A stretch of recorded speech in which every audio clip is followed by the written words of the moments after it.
He'll need that. We don't plan on kissing you. I'm sure he forgot it. I want to get up and close the first one. I already started my recording. Who was that talking down there? The biggest blogger on the internet, Hey. David Welch. Welcome to our new copier training here at Remax 200 Realty. For all the people that aren't going to make one of these training sessions, you can go to David Welch Realtor on my YouTube channel and watch this short video. I hope it's short. Oh, no, yeah. No, not short at all. Okay. I mean, it's 6 hours short. 6 hours. Oh, it's just a short 6-hour video. These are the experts here. So, Hello. How are Two you? more. All right, come on, Joe, up front, center. Everybody in? come on, Joe, get over here. Don't you- Everybody's going to come to you and ask you how to do this. Right, that's right. So put that in the video. Everyone ask Joe. What Joe or Megan? So what part of it do you want us to kick when it doesn't work right? None. the thing that's attached to the screen of your computer, just walk back in your office and kick that. No. Yeah. Ouch. Okay, so we're going to start with all the different trays and options to open in case it jams. So we'll start at the top of the document feeder. This handle here opens up so you can clear jams from the inside here. You have inside, anything that's green you can touch. So if you release this handle, this opens up so you can clear jams from inside of here. All right. This glass here is called the slick glass. If you're making copies through here and this glass is dirty, you'll get lines on your copies. So please remember, if you get lines on your copies through the document feeder, clean this glass. The best way to do that's with your thumb and fingernail. All right, you can feel it with your thumb and then clean it with your fingernail. Right, because HP inkjet ink gets on there, all it takes is a little spot and it'll make a line all the way across the page. And they're hard to see. So feel it with your finger and then get it off with your nail. That works the best over everything. All right. Finisher here, door opens up here. Anything that's green, again, that you can touch. So this pulls your stapler unit out right here. This advances paper. Please turn it in the direction of the arrow. Right. Right here is your bridge unit. This opens up for jam removal. You reach inside and clear anything that's inside there. Front door here. It's toner. Got all 4 different colors. If you turn your toner in the direction and pull it straight out, that's how you put your new toner in. Just call Megan. It's keyed. It's keyed, so you can't put the wrong color in the wrong spot. If it's not sliding in, it's not supposed to be there. All right. Yeah, no slamming. No forcing. No slamming. No forcing. Upstairs facility. The tray. The second door. The second door is your waste toner bottle. Okay, you can get that at the same time you get your toner. Just tell them you'd like a spare waste toner bottle. You do the 2 blue handles on either side of it. Push them outside. The taste toner bottle comes out. Slides out. Just take the whole thing and throw it away. Put your slide your new one in. Don't try to dump it out. You won't like the mess. You won't. Done that many times. On the side over here is your side door for jam removal. There's 2 doors. Right. Please remember that if you show a jam on the front screen here and it's saying it's in the cassette, open this door first. Check this door for jams before you open the cassette.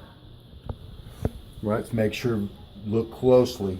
Yes, in the side. Absolutely. Once you've checked this door thoroughly, then you can open your cassette. So we can pull those green ones out? Or You not? can't. You can lift this green one up, Yeah. right, and it comes out like I will that. see a piece of Be paper. very careful. This is 400 degrees. It will burn you. So touch the paper only. Don't touch anything else. Okay. All right. There's a knob over here as well. It's green, so you can advance paper and clear jams there.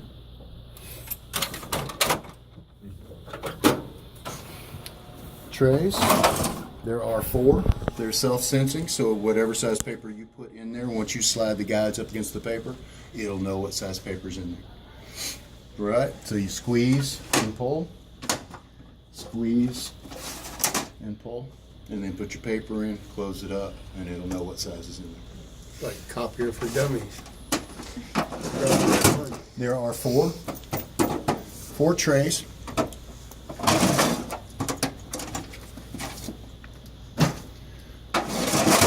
When you're out of paper, The little light here on the side shines orange. You'll see it here in just a second.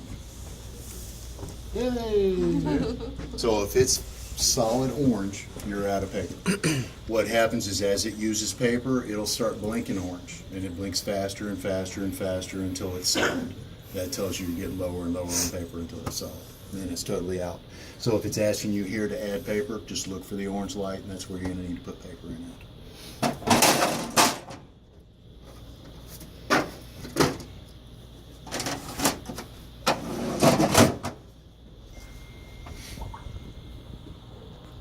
Okay, so we're going to go over the touch screen now.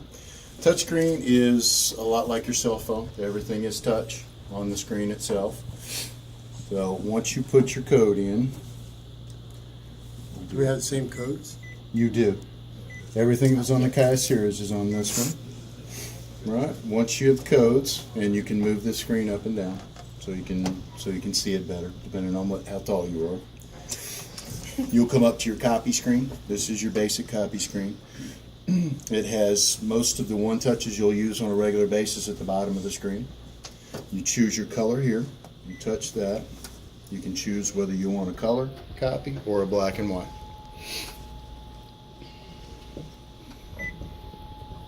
Right, paper. This tells you all your different paper trays and what size paper is available in those trays. This is also where you can tell the copier if you're using a thicker paper. So if you're in the bypass, which is over on this side, over here, and you're putting envelopes in there or thicker paper, you're going to want to tell it that it's thicker paper. And if you hit change tray setting right beside it, then you can choose whether it's thicker paper or not. Is Please. it face up or face down? For the bypass, it's face down. For the document feeder, it's face up. Is there an image on the document feeder with? There is, Okay. right on top of it here. Please keep in mind that if you choose anything other than plain paper here, back at your computer, you're going to have to tell your driver on the computer the same thing. So if you tell this thick one, you go to your driver on the computer under the basic tab and choose thick one as well. Otherwise, it's going to say, please insert thick paper when you print. You have to match the two up. When we're doing anything with thick paper, do we use the boxes or do we use the side? Use the side over here. If you're using thick paper, use the bypass. Yep. Next is your zoom and enlarge button here. So if you have preset sizes, such as you want to go from legal to letter, you can choose that for enlargement or reduction. They're preset on here. You just choose that and it automatically decides the size for you. If you need to decide individual sizes, that's right here at the top under 100%. Just plus or minus. You can go 99, 98 down to 1% increments. Okay. Next is duplexing or double siding. You choose that from here. So if you're going from one single-sided piece of paper to one double-sided piece of paper, that's 1 to 2. Right? If you have one double-sided piece of paper, you're going to put that on another double-sided piece of paper, that's 2 to 2. This also has the combine function. Right? So if you have something small, let's just for example a quarter, and you want to repeat it on the page, you can do that here. All right. And then we have our finishing option. Your finisher has staple and hole punch, right? And you can find that here. There's 2 positions on staple. There's a corner position, and then there's 2 position. So, and then you have 2 and 3 hole punch capabilities in here as well.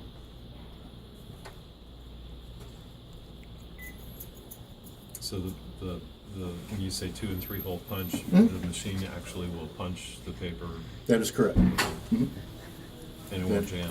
Yes. So your 2 hole punch is in the letter R fashion, Okay. right? Which would be the lengthwise coming out this way, and then your 3 hole is in your letter function, which would be Right. the other way. Correct. Next key that we're going to do here is the application key.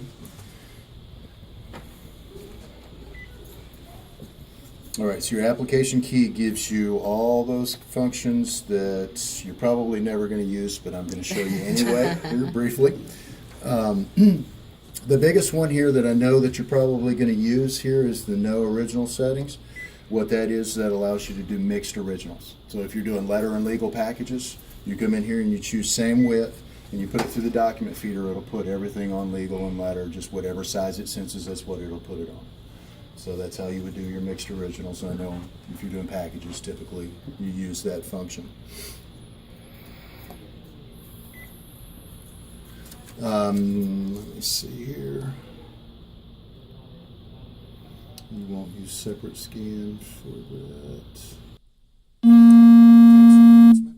So if your document's tends to be hard to read, has speckles on it, something like that, you can come here to text enhancement and you can choose to go darker or lighter, whichever your choice may be, to help bring out the text. So how do we get to the first screen one more time? To get to that? Get that, you can go to the application button. The last button Yeah, on the last right. button on the bottom. Okay. Mhm.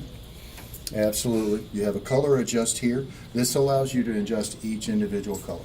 So if you've got a copy that's got a little too much blue in it, or a little too much red, you can come in here and you can actually make that adjustment here for each individual color. Let's see what else you might use here. Now your stamps. This is where all your stamps are, so you can number, you can date, you can put watermarks. So any other kind of stamps that you might want to put on your pages, you can do that from here. Watermarks are right here, and it gives you a list of all the watermarks you can use. And you hit on, it'll highlight it. And those are the watermarks you can use, and you can choose different colors for those watermarks. Can you add from your computer your own watermark, That is personal? correct. Yep, it is on your driver, the ability to do that. Yeah, you have to have that watermark, of course, available on your computer somewhere. It has to be on your drive, that's somewhere, so that your driver can go see it and Right. you can import it. Okay, and that's it for there. So we're going to move over to the fax scan function now, which is this button here. It says it right there, fax scan. All right, so this is how you're going to scan the email.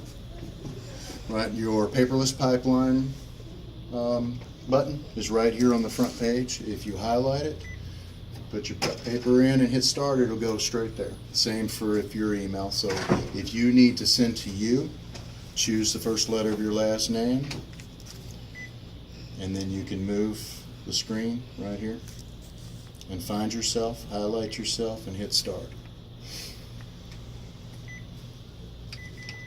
So a good thing to remember here is if your button is orange, the copier wants you to do something.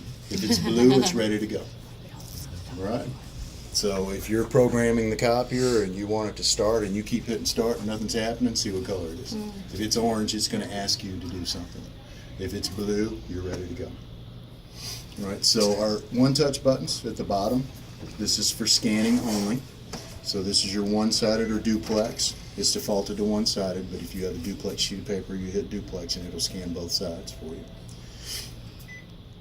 You have your DPI settings. This is your resolution. It's defaulted 200 by 200, so keep in mind, the higher you go up in resolution, the bigger your file size is going to be, the longer it takes for it to go through. So if you go up to 600 by 600, expect a while before your email comes through. Is it set to automatically scan in color? Yes, it is.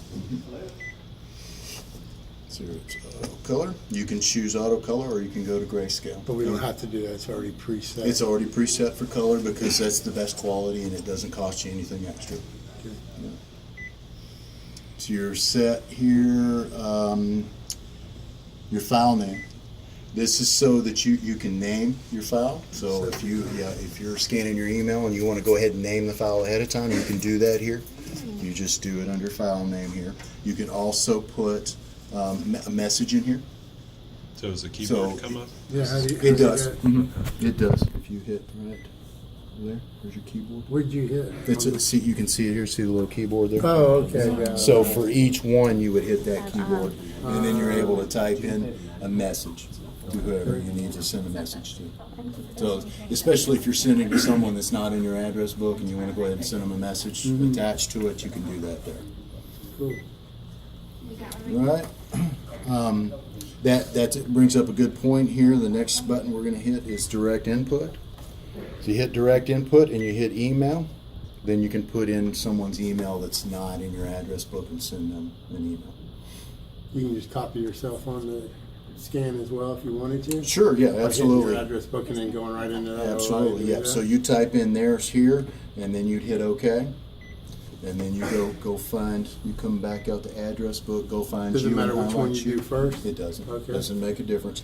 This copier is set up to do group scanning at any time. So you can go into the address book here, and you can highlight as many people as you want to highlight, and press start, and it'll send it to every one of them.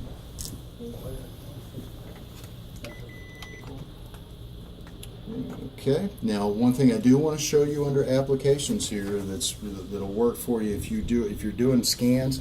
The document feeder only does 100, maximum of 100 through the document feeder. So if you're trying to scan something larger than 100 pages, Short sale.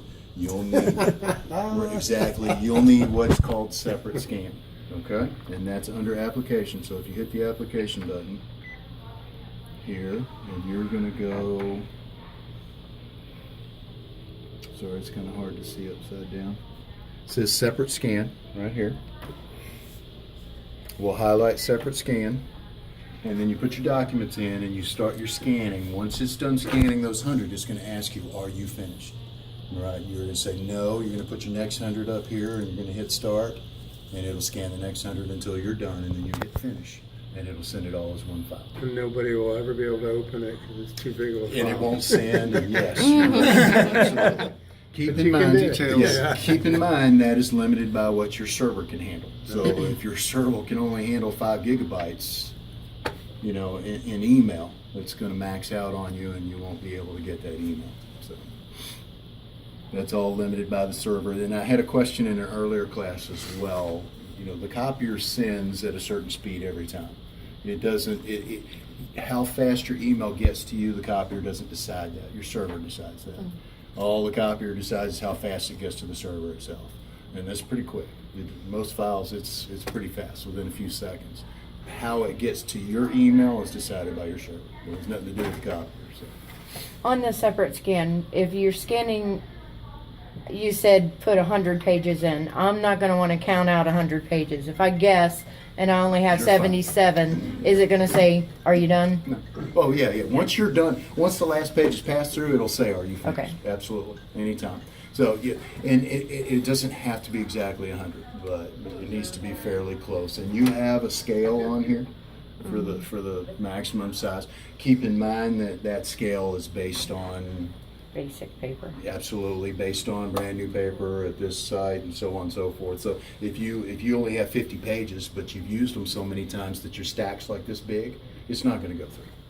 Right? You've got to reduce that so that you're down where the scale is, because that feed tire that drops down, it only has so much travel. So that's why you go by the scale that's on here. Okay. Any questions so far? Nothing special? How do we get the driver? Oh, the print driver, we can install that for you. Okay. So, where are you at? Right here. Okay. Mac too, like. Do you have Mac? Mm-mm. They're both PCs. Both PCs? Okay, sure, that's no problem. Interrupting jobs. So if you've got a whole bunch of jobs in here and you've got a priority job you need to get to, you can hit the interrupt button here. You probably shouldn't show anybody that. Well, honestly, it's not that hard to figure out, and I'm sure there's always somebody that will figure it out. But sometimes if you've got a customer waiting downstairs and you need something done really quickly, and you're behind quite a few jobs, if you hit the interrupt button, you can go in and move your job priority. Can you move somebody else's job priority? No. If they're printing If you move 300 yours pages. up, you're going to move everybody down. Yeah, if they're printing 300 pages and you need to copy something. You're moving you up above them. You'll And take so you yours can? and move it up. You can. Okay. Peter, can you have access to your computer? Mhm. He's right behind you. Okay, so the preview button here is so you can look at your job ahead of time and see if it's done everything you want it to do. All right, so if you've got it set up to duplex, if you get it set up to staple and hole punch, you can use that preview button. It'll make one copy for you of what you're trying to do, so you can make sure that it's okay, that it's what you want it to do, and then you can make your changes. Somebody's printing it.